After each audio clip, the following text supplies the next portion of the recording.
freedom isn't the result of wealth. It's the foundation. Welcome to Wealth Independence, where freedom leads and real wealth follows through battle-tested strategies, hard-won lessons, and real-world experience. You'll discover how to accelerate your path to true financial independence. And now your hosts, Dustin Bailey and Adam Penn. All right, welcome back to the Wealth Independence Podcast, where freedom leads and real wealth follows. I'm Dustin Bailey, and here is Adam Penn. Hi, Adam. Hi, Dustin. I'm truly running out of ways to say that. I think just the regular tonal voice will be fine. Yeah. Okay. Here's Adam Penn. Hi, Adam. Now I sound just like disappointed in you. No, you just sound like I sound. Yes. Very monotone. Monotone. Yeah. Yep. Okay. That's always a good way. You want to always start a podcast on just a very flat monotone. Yeah. It's perfect. Yeah, is that why we get a lot, like 200 people that listen for 20 seconds and then they just drop off and we have no one listening? They listen right up until the point you start talking. Yeah. There's incredible correlation. It's wild. No idea what it is. Yeah. Well, how are things out on the other side of the country? They are good.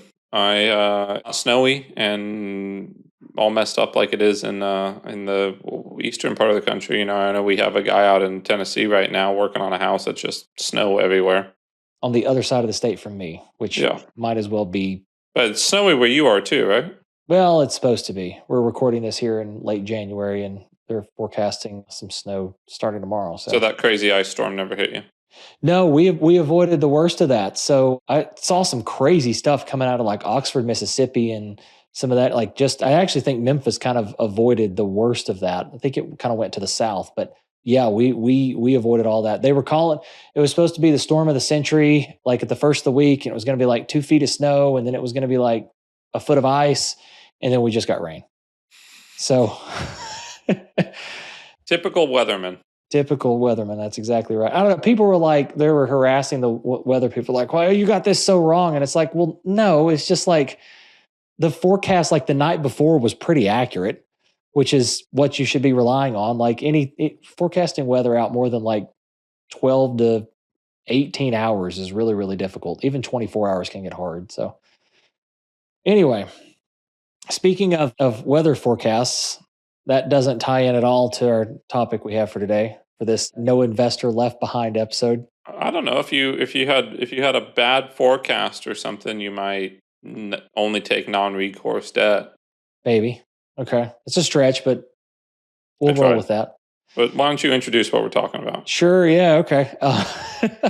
So recourse versus non-recourse debt, something that exists in the commercial space that if you've only ever invested in single-family homes or just had a mortgage on a primary residence or something, probably not too terribly familiar with that. But the short version is when you're taking out a lot of money, a very large loan on a commercial property, it's designed to produce income. Quite often you can get it to where you don't actually have to personally guarantee to pay back that loan. That's what non-recourse means. So that's kind of just because the amounts were so big that a personal guarantee wouldn't matter. Yeah. I mean, I guess it's like the old saying, you owe the bank $1 million. That's your problem. You owe the bank 100 million. That's their problem. I think there's some of that at play, but it also speaks to just the difference in how you underwrite, you value. When you start looking at commercial property, things change, and particularly when it's from a value standpoint. I think we've talked about this before. You don't value it based on comps necessarily. You value it based on the income it produces, and that. Not only does that play into the value equation, but it's also how banks look at it, right? They don't. When you're buying a income producing property, they're not necessarily looking at your personal ability to pay back that loan. Now, sometimes they can, and this is a very nuanced area, but I just want to, we're kind of going high level to introduce the topic. But the bank, a lot of times in commercial income producing properties, they care more about the asset's ability to pay the loan than the personal ability of the people behind the project to actually pay it off. Now, that's not to say they don't also underwrite the people, because they do, and they'll typically look for net worth requirements and personal liquidity requirements.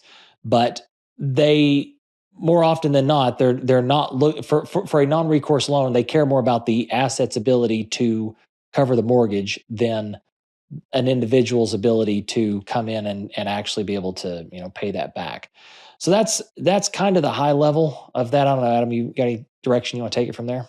I think that there's even the other day at an investor meetup I host, there was I don't know if I should say misconception, misunderstanding about what is recourse and non-recourse debt, right? Like, I was talking to someone I was talking to them, and they had a portfolio of single-family homes, pretty large portfolio, and I mentioned that we had done a portfolio breakdown, and we looked at their debt, and we said how much is recourse versus non-recourse, and it was 100% recourse, right? Because it was all residential, 1 to 4, Fannie Freddie loans, and someone said, well, that's non-recourse. And I said, no, it's got a personal guarantee in there. I mean, I didn't read the notes, but I've never heard of a Fannie Freddie residential 1 to 4 loan that doesn't have a personal guarantee on it.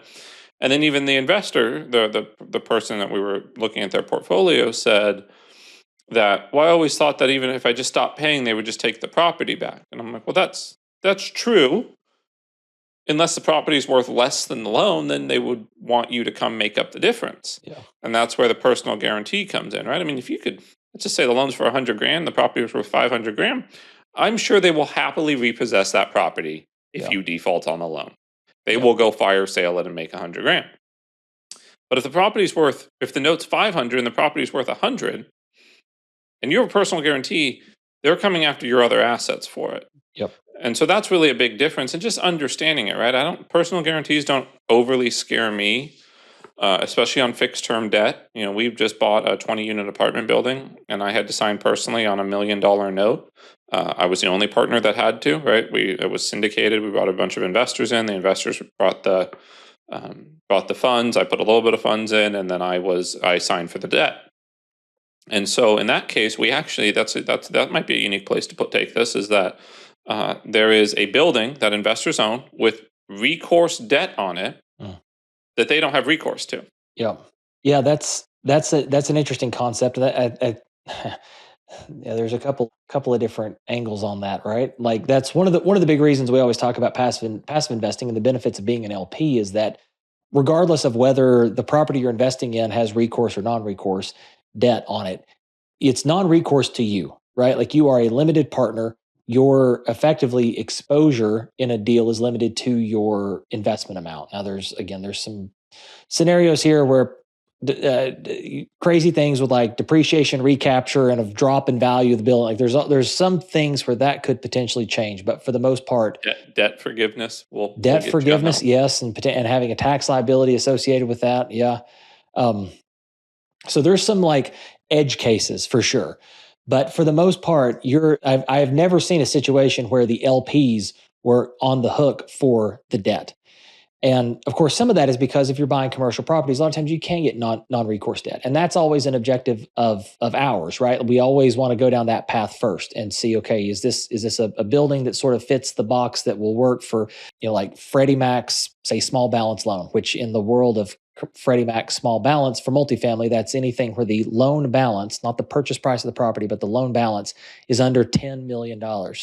That's considered small. That was kind of mind blowing to me the first time I realized that. I was like, oh, that's probably like, $500,000. No. Like, if the loan amount is below $1 million, it doesn't qualify, right? You have to get at least $1 million worth of debt in order to be able to like participate in this program, or to be able to get this debt product. But regardless of whether that can sometimes be recourse, it can be non-recourse, depending on the underwriting there. Freddie Mac could come back and say, okay, we'll give you this product, but we still need someone to actually sign on the note. And that's fine. That's on the sponsors. But the LPs are never going to be on the hook for repaying that loan if something were to happen to the property. But again, one of the reasons we try to go after deals to where we know, okay, we can actually get that is because we, for obvious reasons, would prefer to not have to personally guarantee a note. And that is something that I think a lot of people I was actually having a conversation with my barber the other day. He was asking about something, and I mentioned and I was talking about, this $1 million, we're like, well, we at least want the debt.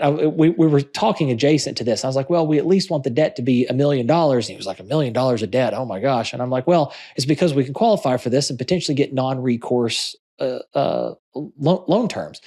And he was blown away by this. He'd never heard the fact that you could buy real estate and not actually have to personally guarantee the note. And so I guess that's the big takeaway from my point of view for this, for passive investors. If you hear this floated around and talk about recourse versus non-recourse debt, that's what we're talking about, right? Like we ideally want to get something to where us as sponsors don't have to personally guarantee the loan.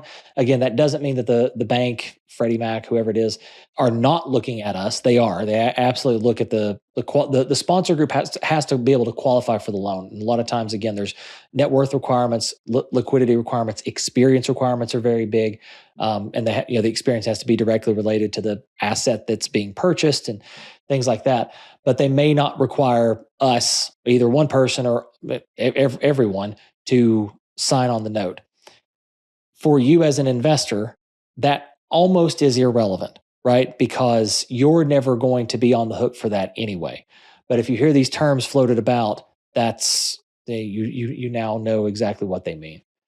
I think that covers most of it. Is there other things on that you want to talk about? Not really. I mean, it's a pretty simple concept, but I think if you haven't been introduced to it before, it's a little eye opening, right? Like I said, with the conversation with my barber, who, if you've never, and I, personally, before I got into this space, I didn't know that. Heard people talk about non-recourse debt, and I'm like, holy cow, there's a way that like you can do this. And it's like, oh yeah, and it's very large loan amounts, and like it just seemed completely backwards that the bigger the loan amount, the more willing they were to do this. But once you understand how it kind of works behind the scenes, it all makes sense. I don't know, Adam, any other thoughts? I think we're good. Well, it's a nice, simple, and quick episode here. These investors are no longer left behind. That's exactly right. That's the objective here with this series. But yeah, if you've got questions on this, certainly reach out and let us know. And if you've got something, a topic or something in mind for one of these No Investor Left Behind episodes, certainly reach out and let us know that. We'd love to cover. We like covering real world scenarios on this. I think some of the topics we've covered here have definitely come from questions that we've gotten just from investors' comments that have been made. So we like trying to make this as applicable in the real world as possible, not just Adam and I rambling about random stuff, which I guess we can both easily do. But we appreciate everybody for listening, as always. And if you did enjoy this, go give us a positive review, 5 stars on Apple Podcasts. Give us a like on YouTube, subscribe, do all the things to let the computers know you're enjoying this. We would certainly appreciate that and get the message out to more people. But we will catch you on the next episode. Thanks again for being here. Just remember, where freedom leads, real wealth follows. Thanks, y'all. Thanks for joining us on Wealth Independence.